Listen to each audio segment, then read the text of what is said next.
Hello प्रिय विद्यार्थियों, good morning. आज हम बीए प्रथम वर्ष राजनीति विज्ञान का पहला पेपर राजनीतिक सिद्धांत का टॉपिक स्वतंत्रता के विभिन्न प्रकारों के बारे में पढ़ेंगे। स्वतंत्रता के विभिन्न प्रकार। इससे आगे हमने स्वतंत्रता पर 2 वीडियो अपलोड किए थे। स्वतंत्रता का शाब्दिक अर्थ क्या है और स्वतंत्रता का व्यवहारिक जो रूप से हम अगर उदारवादी दृष्टिकोण देखें तो इसके कौन कौन से इसके 2 प्रमुख रूप हैं, तो जिसमें हम नेगेटिव एवं पॉजिटिव लिबर्टी के बारे में अध्ययन किया था।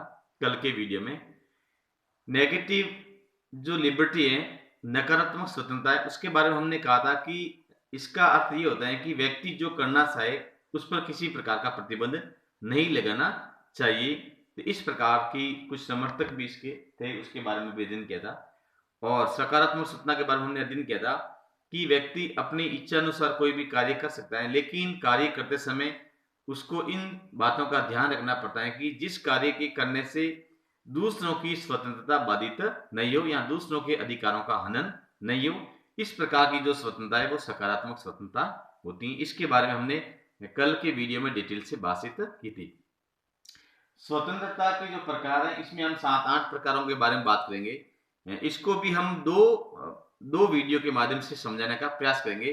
कुछ आज और कल जो नेक्स्ट वीडियो हमारा आएगा उसमें कुछ बाकी स्वतंत्रता के बारे में बातचीत करेंगे। तो स्वतंत्रता के जो विभिन्न पहलू हैं, जो विभिन्न प्रकार हैं, उसके बाद में जो पहली जो हम बात करते हैं वो है प्राकृतिक स्वतंत्रता।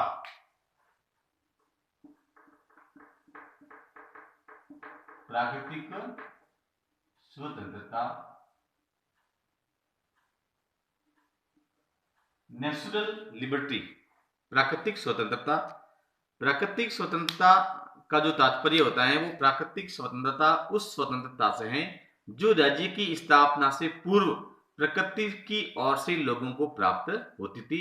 यानी कि जिस समय राज्य अस्तित्व में नहीं आया था तो उस समय जो प्रकृति के द्वारा जिस प्रकार की जो लिबर्टी लोगों के पास में थी, तो वो प्रकार से, क्योंकि उस समय इस प्रकार की जो मान्यता थी कि प्रकृति ने मनुष्य को स्वतंत्र जन्म दिया है, अतः ऐसी स्थिति में मनुष्य अपनी इच्छा अनुसार कोई भी कार्य करने के लिए वो एक स्वतंत्र है, इसलिए उसके प्राकृतिक रूप से उसके पास में स्वतंत्रता थी। जैसे भोजन प्राप्त करना है, संतान उत्पन्न करना है, विवाह करना है, किसके साथ में कैसे संबंध स्थापित करने, तो तमाम प्रकार की जो स्वतंत्रता होती थी, तो उस समय ये प्राकृतिक स्वतंत्रता की श्रेणी में आते थे। जिस समय राज्य का अस्तित्व नहीं था, तो अतः इसी स्थिति में प्राकृतिक स्वतंत्रता पर किसी प्रकार की कोई बाध्यता नहीं थी। लॉक जो प्राकृतिक स्वतंत्रता का बहुत समर्थक है, जॉन जो लॉक है, एक उदारवादी विचारक था जॉन लॉक, जिसको हम सामाजिक समझौतावादी सिद्धांतों की श्रेणी में भी हम लोगों ने पढ़ते हैं। तो जॉन जो लॉक है वो प्राकृतिक अवस्था में 3 प्रकार की स्वतंत्रता के बारे में बात करता है। जीवन, संपत्ति और जीवन की स्वतंत्रता, संपत्ति की स्वतंत्रता और स्वतंत्रता, यानी कि लाइफ, लिबर्टी एंड प्रॉपर्टी। जीवन,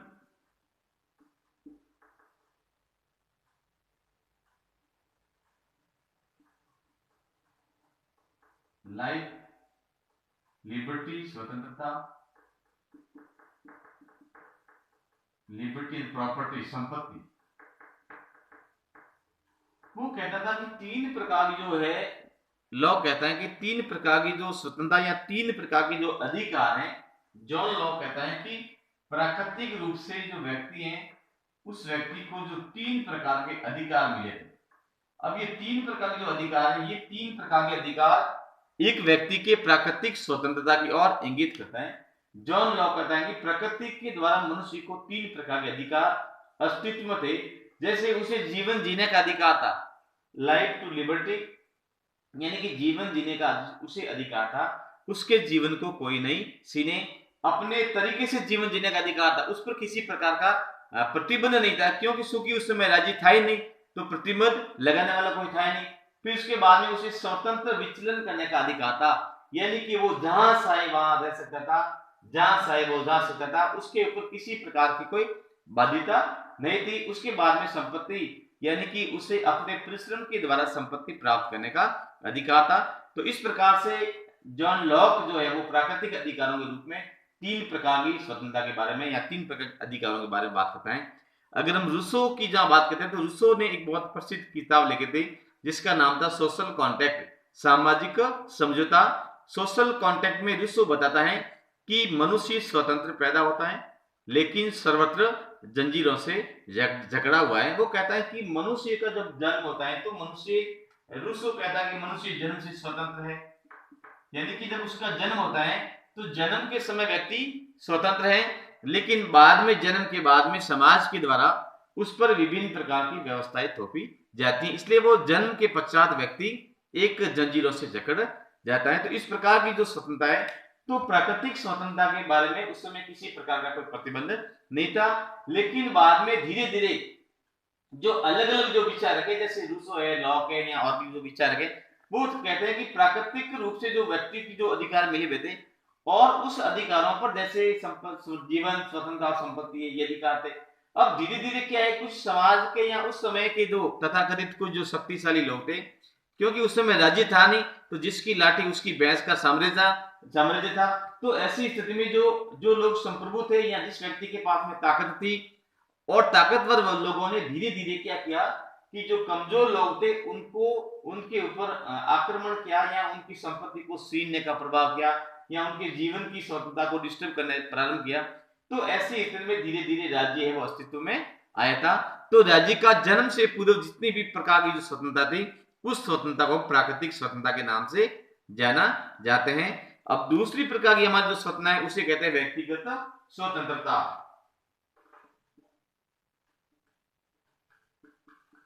व्यक्तिगत स्वतंत्रता, पर्सनल लिबर्टी या व्यक्तिगत स्वतंत्रता। व्यक्तिगत स्वतंत्रता का सबसे महत्वपूर्ण जो समर्थकों की श्रेणी में लिया जाए तो J.S. मिल, जॉन स्टुअर्ट जो मिल है, इन्होंने जो किताब लिखी थी ऑन लिबर्टी,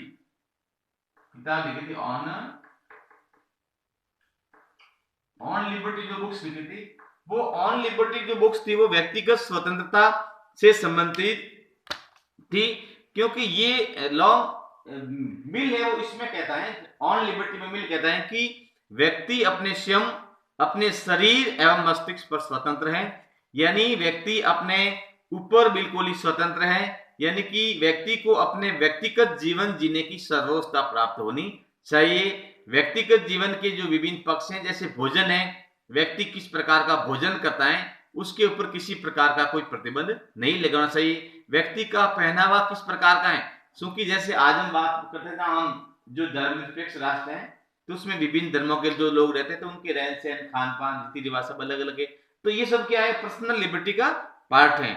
तो पहनावा है, उसकी धार्मिक मान्यताएं, कौन व्यक्ति किस धर्म की पूजा करता है, किस धर्म में आस्था रखता है, किन देवी देवताओं की पूजा करता है, तो इसके बारे में राज्य या समाज के द्वारा किसी प्रकार का प्रतिबंध नहीं होना चाहिए, क्योंकि ये व्यक्तिगत स्वतंत्रता का एक पहलू है या पार्ट है। उसके बाद में आजीविका, कमाने का साधन, यानी कि अपने जीवन यापन करने के लिए, अपने परिवार का भरण पोषण करने के लिए वो कौन से प्रकार के आजीविका के साधन प्रयोग में लेता है या उसका उपयोग करता है। एक व्यक्ति किस प्रकार के कार्य करके अपनी जीविका प्राप्त कर सकता है या चला सकता है, तो इस प्रकार की व्यवस्था में किसी प्रकार का कोई प्रतिबंध नहीं होना चाहिए। लेकिन यहाँ पर एक जो मिल है एक बाउंडेशन लगाता है, मिल कहता है कि ऐसे कार्य करना नहीं चाहिए जिससे कि ऐसा कार्य करने से दूसरों को नुकसान हो, यानी कि अगर किसी कार्य को करने से किसी व्यक्ति के दूसरों के अगर व्यक्तिगत जीवन को हानि पहुंचती है या उसका व्यक्तिगत जीवन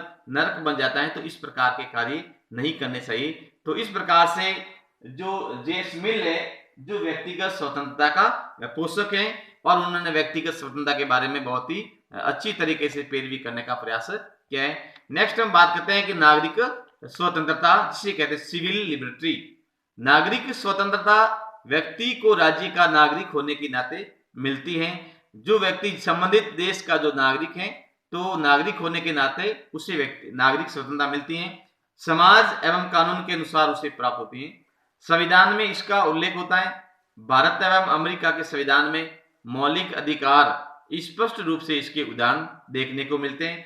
इन स्वतंत्रताओं का हनन होने पर व्यक्ति न्यायालय की शरण में भी जा सकता है। यानी कि नागरिक से स्वतंत्रता होती है। नागरिक स्वतंत्रता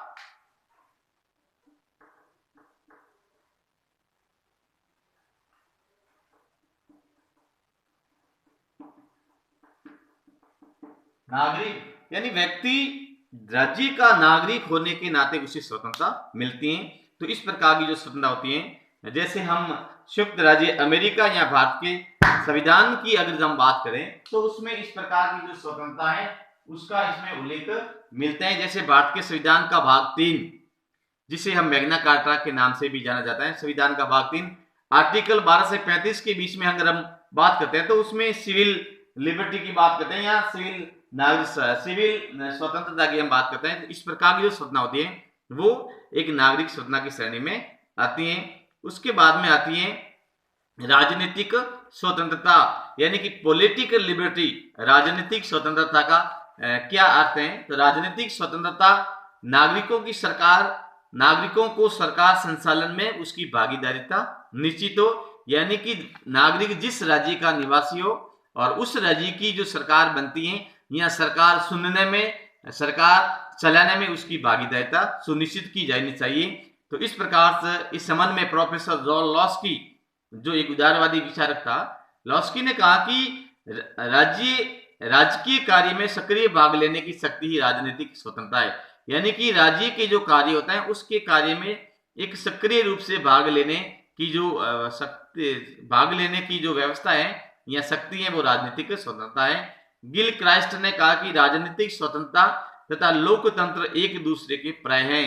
यानी कि जिस देश में लोकतंत्र है उस देश में व्यक्ति को राजनीतिक स्वतंत्रता प्रदान की जाती है, जिससे कि व्यक्ति उस देश की शासन व्यवस्था में अपनी ओर से भागीदारिता सुनिश्चित कर सके। राजनीतिक स्वतंत्रता की कुछ विशेषताओं के बारे में भी हम बात करते हैं, जैसे वयस्क मताधिकार, यानी जिस देश में राजनीतिक स्वतंत्रता प्रदान की जाती है उस देश के निवासियों को एक निश्चित आयु होने पर वयस्क मताधिकार प्रदान किया जाता है। जैसे हम इंडिया में हम 18 वर्ष की जहां बात करते हैं, पहले देश का संविधान लिखा गया था उस समय 21 वर्ष थी हमारी मताधिकार की आयु, लेकिन 61वें संविधान संशोधन राजीव गांधी के कार्यकाल में जब देश के प्रधानमंत्री थे युवा, तो उसमें जो मताधिकार की जो आयु थी वयस्क मताधिकार था 21 वर्ष से घटा करके 18 वर्ष किया गया था। तो ये एक राजनीतिक स्वतंत्रता है। उसके बाद में राजनीतिक दल के गठन का अधिकार मिलता हो, निर्वाचन में भाग लेने का अधिकार हो यानी मत देने का अधिकार हो, चुनाव के दौरान प्रतिनिधियों का चयन करने का अधिकार हो, अपने मनपसंद प्रतिनिधियों का चुनाव करने का अधिकार हो, सरकार बनाने तथा संचालन करने का अधिकार मिलता हो, शासन की नीतियों पर अपना मत प्रकट करना तथा आलोचना करने का अधिकार हो। बहुत ही महत्वपूर्ण है। यानी कि शासन की जो नीतियां, गवर्नेंस जो बनती है, गवर्नमेंट जो बनती है, और उस सरकार के द्वारा जो सरकार के जो नीति निदेशक होते हैं या सरकार चलाने वाले जो शासक या प्रशासक होते हैं उनके द्वारा जो पॉलिसी बनाई जाती है, तो उस पॉलिसी पर अपना विचार व्यक्त करना तथा उनकी अगर वो नीतियां जनता के अनुकूल नहीं है तो उन नीतियों की आलोचना करने का राइट भी व्यक्ति को मिलना चाहिए। उसके बाद में जनमत जागृत करने का अधिकार हो और आवश्यकता पड़ने पर राज्य हित में राजनीतिक स्वतंत्रता पर प्रतिबंध भी लगाया जा सकता है। लिकॉक ने कहा कि राजनीतिक स्वतंत्रता संवैधानिक स्वतंत्रता है। इसका अर्थ है लोगों को अपनी सरकार चुनने का अधिकार होना चाहिए। लिकॉक है जिन्होंने लोकतंत्र के बारे में भी बहुत बढ़िया परिभाषा दी थी, तो इन्होंने लोकतंत्र में भी कहा था कि जनता की हितों की पूर्ति इसमें की जानी चाहिए। तो इस प्रकार से लोग कहते हैं कि राजनीतिक स्वतंत्रता संवैधानिक स्वतंत्रता ही है। इसका अर्थ है लोगों को अपनी सरकार चुनने का अधिकार मिलना चाहिए। तो इस प्रकार से आज के इस यूट्यूब वीडियो में हम 4 प्रकार की स्वतंत्रता के बारे में हमने अध्ययन किया है। प्राकृतिक स्वतंत्रता, व्यक्तिगत स्वतंत्रता, नागरिक स्वतंत्रता और राजनीतिक स्वतंत्रता। शेष जो स्वतंत्रता के जो प्रकार हैं हम अगले वीडियो में बातचीत करेंगे। धन्यवाद।